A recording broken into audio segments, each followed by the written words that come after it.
नमस्कार, मैं हूं रंजीत झा।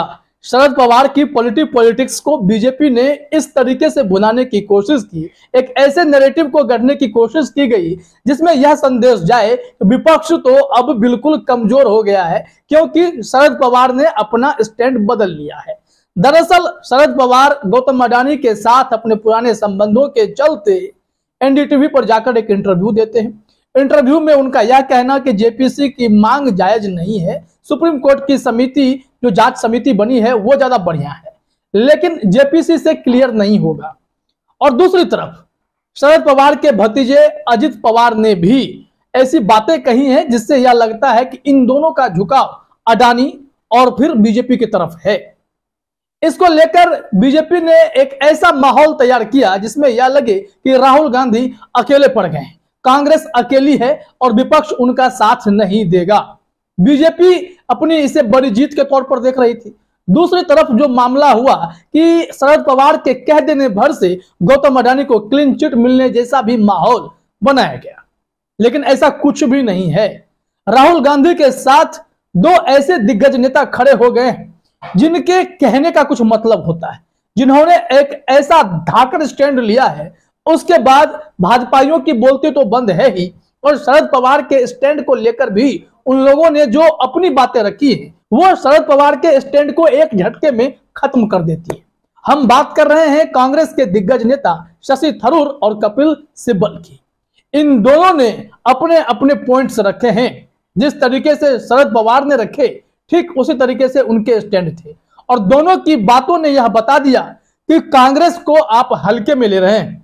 राहुल गांधी ने जो स्ट्रेटेजी तैयार की है गौतम अडानी को लेकर, सरकार को घेरने के लिए जो उनके पास प्रचंड ताकतवर सवाल हैं, उनसे न मोदी सत्ता बच सकती है न गौतम अडानी बच सकते हैं। शरद पवार की अपनी मजबूरी है, और उनके पुराने फोटो जो वायरल हुए उस पर मैंने कल ही आपको क्लियर बता दिया था कि वो पुराने फोटो हैं क्योंकि इनके संबंध काफी अच्छे हैं। शरद पवार ने अपनी आत्मकथा में भी गौतम अडानी के लिए बेहद ही अच्छे शब्दों का प्रयोग किया है। दूसरी तरफ उनके भतीजे अजित पवार ने भी यह कहा है कि अडानी कोई अंडरवर्ल्ड का डॉन नहीं है, तस्वीरें क्यों नहीं क्लिक हो सकती हैं। साथ ही साथ पीएम मोदी की डिग्री को तूल देने की कोई जरूरत नहीं है। अब चाचा भतीजा के इस बयान के बाद बीजेपी तो गदगद है, लेकिन कांग्रेस के स्टैंड को अब जानना समझना बेहद जरूरी है। कैसे शरद पवार को करारा जवाब कांग्रेस के दिग्गज नेताओं ने दे दिया है। तो सबसे पहले हमें देखना होगा कि कपिल सिब्बल ने क्या कहा, फिर हम बताएंगे आपको शशि थरूर ने क्या कहा। दोनों को सुन लीजिए, आपको पता चल जाएगा कि बीजेपी जो खेल रचना चाहती है उस खेल में वो सफल भी नहीं होने जा रही है। पवार की पॉलिटिक्स को एक झटके में जमींदोज करने का प्लान कांग्रेस के पास है, और कपिल सिब्बल ने उसका रास्ता बता दिया है। सिब्बल ने कहा, हेडलाइन देखिए, अमर उजाला ने लिखा है कि सिब्बल का बड़ा बयान, बोले 2024 में बीजेपी से मुकाबला करने वाले गठबंधन के केंद्र में होने चाहिए कांग्रेस। मतलब समझ लीजिए, जितने भी विपक्षी दल जिनकी विचारधारा समान है, एक दूसरे की विचारधारा को ना काटे, उन्होंने नसीहत दी है। वहीं उन्होंने कहा है कि इन सब को एकजुट करके और एक लीडरशिप, सेंट्रल लीडरशिप जो है वो कांग्रेस की होनी चाहिए, तभी 2024 में मोदी सत्ता को बाहर फेंकने का रास्ता निकल पाएगा। ऐसे में उन्होंने निशाना साध दिया शरद पवार पर। शरद पवार जो स्टेटमेंट दे रहे हैं वह कहीं ना कहीं विपक्षी एकता को कमजोर करने की कोशिश भी मालूम पड़ती है। शरद पवार को लेकर खुलकर जो उन्होंने बातें कही हैं वो जरा अपने स्क्रीन पर आप देखिए। गौतम अडानी को लेकर एनसीपी चीफ शरद पवार के दिए बयान पर सिब्बल ने कहा, यदि आप मुद्दों को कम करते हैं तो राजनीतिक दलों के बीच आपके मतभेद होंगे। यदि आपके पास एक व्यापक सहयोगी मंच है जो संकीर्ण मुद्दों से नहीं निपटता, आम सहमति की संभावना बहुत अधिक है। इन्होंने आगे जो कहा है वो देखिए। आगे उन्होंने कहा कि अगर राहुल गांधी का भारत में क्रोनी कैपिटलिज्म के संदर्भ में कोई दृष्टिकोण है तो मुझे लगता है कि शरद पवार जी क्रोनी कैपिटलिज्म से संबंधित एक मंच के खिलाफ नहीं होंगे जो व्यक्तियों को कम करता है। इसलिए हमें इन व्यापक प्लेटफॉर्मों की आवश्यकता है जिसके आधार पर हम यह सुनिश्चित कर सकते हैं कि विपक्ष एकजुट है। मतलब समझ लीजिए कि शरद पवार के स्टैंड पर कपिल सिब्बल सहमत नहीं है। उन्होंने कहा कि अगर राहुल गांधी के पास क्रोनी कैपिटलिज्म को लेकर कोई दृष्टिकोण है तो शरद पवार को उस मामले में जरा एक राय बनाने की जरूरत है। राहुल गांधी के पॉइंट्स को समझने की जरूरत है। अगर कुछ गड़बड़ी है तो इस पर राय विचार होने चाहिए। और शरद पवार अगर एनडीटीवी को इंटरव्यू देकर यह कहें कि जेपीसी की जरूरत नहीं है तो फिर क्या कहा जा सकता है। इस पर शशि थरूर ने जवाब दिया है, वो हम आपको बताएंगे। लेकिन उससे पहले जरा ये भी देख लीजिए, कपिल सिब्बल ने एक इंपॉर्टेंट पॉइंट का अटल बिहारी वाजपेयी की जिक्र की और कैसे यहां पर सत्ता से 2004 में बीजेपी को उखाड़ फेंकने का काम किया गया था, उसको लेकर उन्होंने समझाया। इसके लिए विपक्षी एकता की बात उन्होंने कही है। कपिल सिब्बल ने कहा कि कोई साझा मंच होना चाहिए जिसके केंद्र में कांग्रेस होने चाहिए। इसी पर चर्चा करते हुए सिब्बल ने कहा कि यह साझा मंच उनका नवगठित इंसाफ मंच भी हो सकता है, जो अन्याय से लड़ने के लिए बनाया गया है। 2024 के लिए विपक्षी गठबंधन के नेतृत्व के सवाल का इस स्तर पर जवाब देने की आवश्यकता नहीं है। उन्होंने 2004 का उदाहरण भी दिया, जब अटल बिहारी वाजपेयी के नेतृत्व वाली तत्कालीन सरकार विपक्ष का चेहरा घोषित नहीं होने के बावजूद लोकसभा चुनाव के बाद सत्ता से बाहर हो गई थी।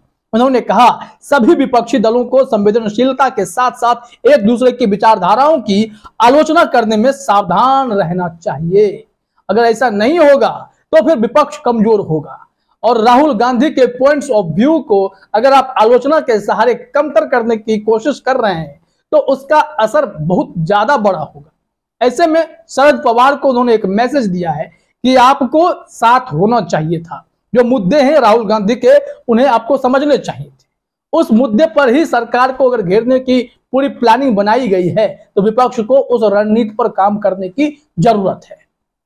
कपिल सिब्बल के इस स्टैंड के बाद राहुल गांधी के आवाज को एक और बल मिल चुका है और कपिल सिब्बल उन धाकड़ नेताओं में शुमार हैं जो संसद से लेकर अदालत तक कांग्रेस के लिए लड़ते हैं। तो राहुल गांधी को बीच मझधार में वो तो छोड़ेंगे भी नहीं। दूसरी तरफ चलिए शशि थरूर की बात करते हैं, एक ऐसे विद्वान नेता जिनकी विद्वता का लोहा मोदी जी भी मानते हैं। और ऐसे में शशि थरूर ने शरद पवार के बयान को काट दिया है। उन्होंने कहा है कि अगर पवार साहब यह कहते हैं कि जेपीसी की मांग कोई सही नहीं है, सुप्रीम कोर्ट की कमेटी जो जांच करेगी उसमें सब कुछ निष्पक्ष होगा, ज्यादा भरोसेमंद ये चीजें होंगी, तो मैं उनकी बातों से थोड़ा बहुत सहमत हूं।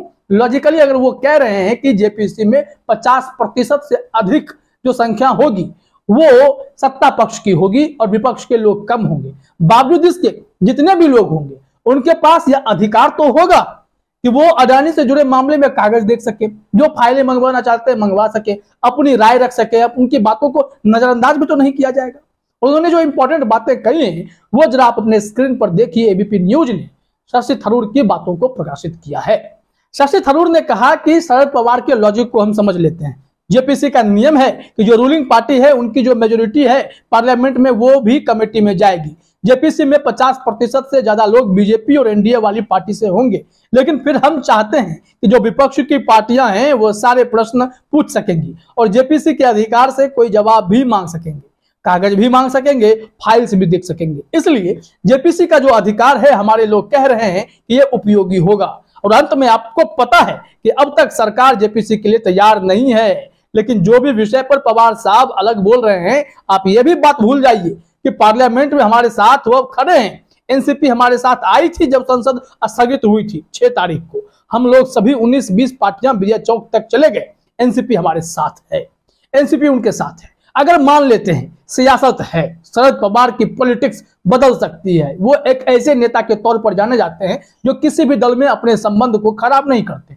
न ही राजनीतिक घरानों में न ही व्यवसायिक घरानों में। तो ऐसे में शरद पवार के व्यवसायिक संबंध और राजनीतिक संबंध का ही हवाला देकर यह माना जा रहा है कि पवार न्यूट्रल रहना चाहते हैं। और इस वक्त शरद पवार अगर पलटी मार भी देंगे, जिस हिसाब से बीजेपी ने बैटिंग करनी शुरू कर दी है, देवेंद्र फडणवीस पवार के सपोर्ट में आकर खड़े हो गए अलका लांबा के ट्वीट के बाद।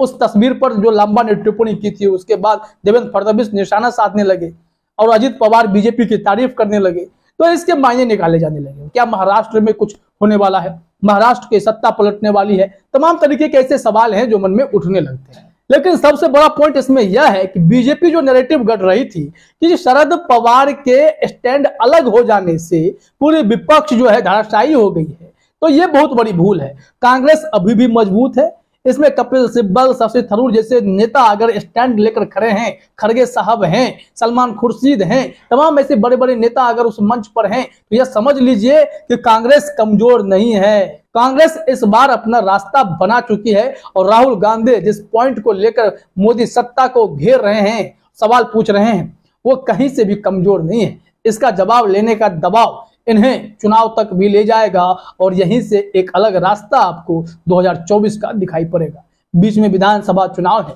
वो भी आप नतीजे तो देखेंगे ही। फिलहाल इस वीडियो में इतना ही। आप सभी का हमसे जुड़ने के लिए बहुत बहुत धन्यवाद।